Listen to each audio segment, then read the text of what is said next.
রাত পোহালেই প্রথম দফার বিধানসভা নির্বাচন, যে কারণে সকাল থেকে ব্যস্ততা উত্তরবঙ্গ বিশ্ববিদ্যালয়ের দ্বিতীয় ক্যাম্পাস জলপাইগুড়ির ডিসিআরসিতে। সকাল থেকে বিভিন্ন এলাকায় ভোটকর্মীরা ডিসিআরসিতে আসতে শুরু করেছেন। তারা ডিসিআরসিতে এসে ইভিএম ভিভিপ্যাট সহ কাগজপত্র জমা সংগ্রহ করছেন। এরপর এখান থেকে তারা ভোট কেন্দ্রের উদ্দেশ্যে রওনা দেবেন। এদিকে নির্বাচন কমিশনের ব্যবস্থাপনায় এখনো পর্যন্ত খুশি ভোটার কর্মীরা। তারা বলেন, এবারে নিরাপত্তা ব্যবস্থার কারণে তারা নিজেদের নিরাপদ মনে করছেন।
এবার আমাদের ভোট করতে যাচ্ছি আমরা একদম নিভৃতে, আমাদের কোনো টেনশন নেই।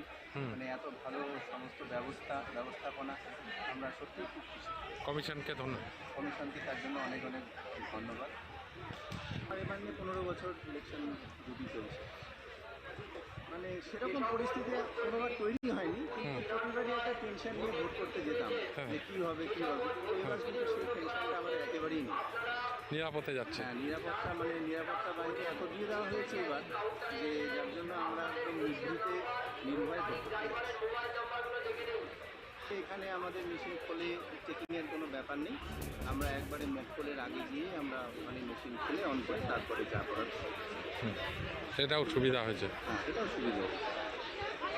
ঠিক আছে, কাজ অনেক সহজ হয়েছে। আপনার নাম আর কি দায়িত্বে আছেন? আমি ফার্স্ট পোলিং অফিসার, আমার নাম পাপাই।